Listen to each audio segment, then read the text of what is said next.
Amigos y amigas, aquí estamos en el restaurante español de Popo Park, entrevistando a mi amigo Pablo Vargas, que es apicultor en esta zona del Iztaccíhuatl. Mucho gusto, Pablo, qué bueno que vienes aquí a platicarnos un ratito. Gracias, el gusto es mío. Dime, ¿cómo fue que te interesó la apicultura? Hace algunos años, 6, 7 años, se hizo viral en redes sociales que las abejas estaban como en un punto crítico, no propiamente de extinción, y eso me llamó muchísimo la atención. Me puse a investigar y pues no es que estén en ese grado, pero sí hay muchísimos factores que no les están ayudando. Yo no vengo de familia de apicultores, pero me llamó muchísimo la atención, sobre todo por la importancia que tienen en el ecosistema a todos niveles. ¿Y cuáles son los peligros que tienen ahorita las amenazas de las abejas? Pues quizás la amenaza más grande sea el uso indiscriminado de agroquímicos, eh, la, la falta de biodiversidad, la pérdida de bosques, eh, y entre otros aspectos, pues todos estos mitos de que las abejas son peligrosas y eso, ciertamente necesitan un espacio, pero con los cuidados adecuados es un ser maravilloso, ¿no? Al contrario, ¿no? Benefician muchísimo. Todo es bueno, con la abeja todo es bueno, todo es Porque bueno. si lo que hacemos con la agricultura las daña, si lo hiciéramos de otra manera, ellas ayudarían a polinizar los cultivos. Totalmente, ¿no? totalmente. Y tendríamos mejor producción.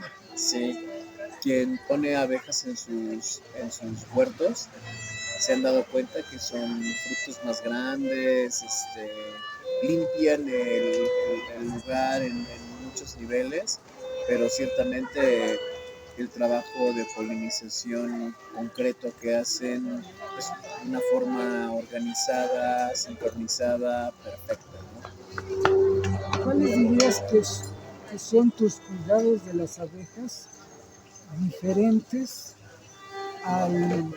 digamos, la mayoría de los apicultores que solo son comerciantes? Bueno, nosotros estamos como en un nivel de apicultura más familiar.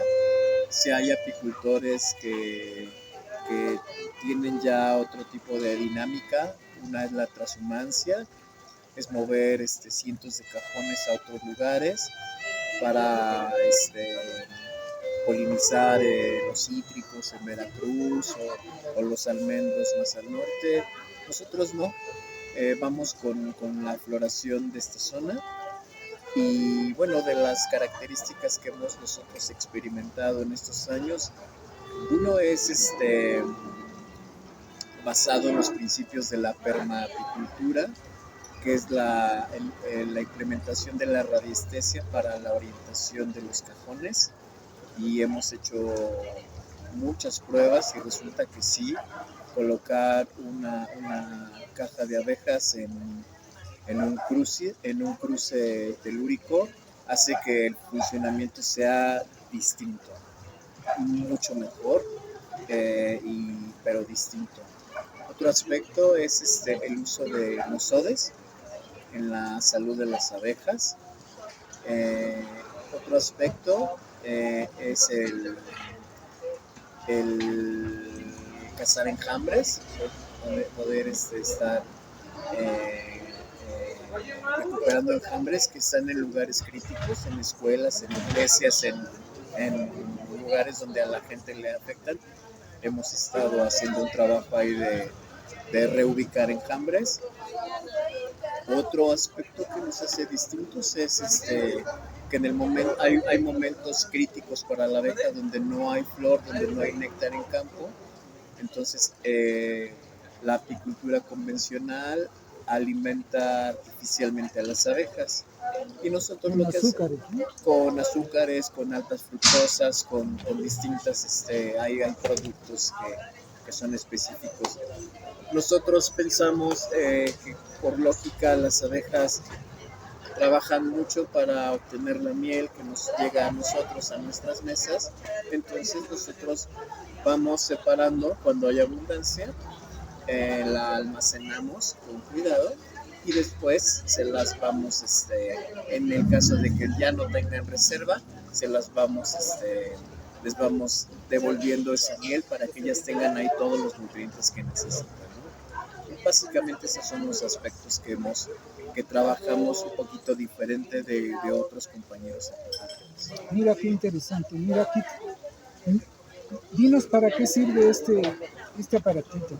Bueno, este es se le conoce como ahumador y lo que hace es, se coloca un poquito de carbón al interior y ponemos algunas hojas de eucalipto y pues el humo lo que hace al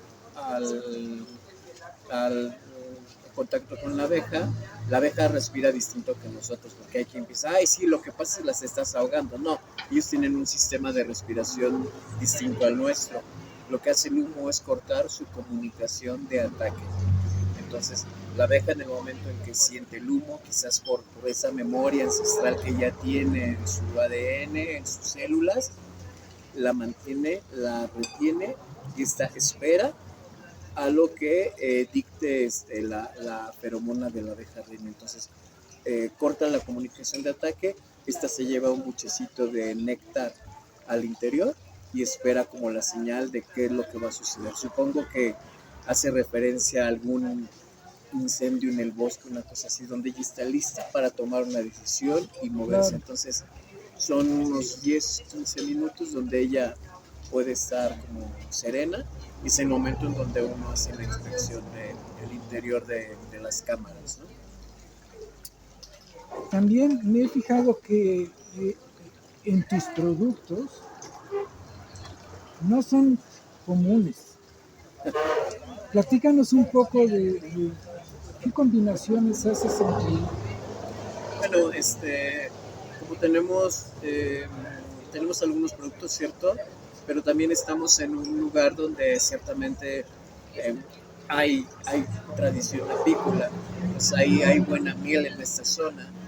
Entonces, un poquito como para posicionar este trabajo de las abejas, estuvimos haciendo algunos experimentos y algunas mezclas que ya están. Entonces tenemos la miel mezclada con jengibre, la miel mezclada con cúrcuma. Ahora estamos experimentando con el alimento tibetano que es zampa, pero en vez de hacerlo bolitas, hacemos como el concentrado.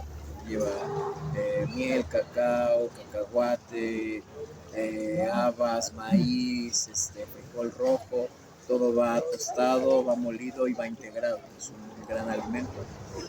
Entonces estamos como diversificando la miel, porque nos hemos dado cuenta que, bueno, miel hay mucha, pero ir buscando ciertos nichos en el mercado para poder llegar a más personas. Tenías otra muy famosa entre algunos de mis amigos, Sí, la ambrosía. Sí, es una receta que esta miel se consume. Sabemos que en Rusia, en esa zona, se mezcla el polen, la miel, el propóleo y la jalea real y queda un superalimento muy, muy rico. Bien, y bueno, con todas las propiedades de cada uno de los 4 subproductos. Creo que es escandaloso. Sí. Magnífico. Y ahí vamos experimentando algunas cosas, ¿no? Pues vemos que unas resultan en unos lugares, otras no. En algunos lugares solo les gusta la miel, en algunos la miel no les hace mucha gracia, entonces buscan la cúrcuma. También depende de la época del año. El jengibre es muy bueno para vías respiratorias. A octubre, noviembre son climas que cambian, entonces pues, todo el año vamos diversificando un poquito. Muy bien, magnífico. ¿Cómo se llama tu marca? Nosotros somos Santa Cruz del Camino y en Facebook tenemos ahí un Santa Cruz del Camino y ahí estamos publicando información en general de las abejas, en otros lugares, otras formas, ¿no? Porque es un tema amplísimo, ¿no? No nada más queremos hablar de lo que hacemos, sino de lo que se está haciendo en otros lugares con buenas prácticas. ¿Cómo se pueden comunicar contigo? Del Facebook Santa Cruz del Camino, por ahí nosotros nos podemos comunicar. Pues muchas gracias, Pablo. Gracias. Espero entrevistarte próximamente porque este hombre es un sabio en permacultura, entonces ya nos platicará. Claro que sí, platicamos, Bueno, pues, claro que sí. Nos vemos entonces.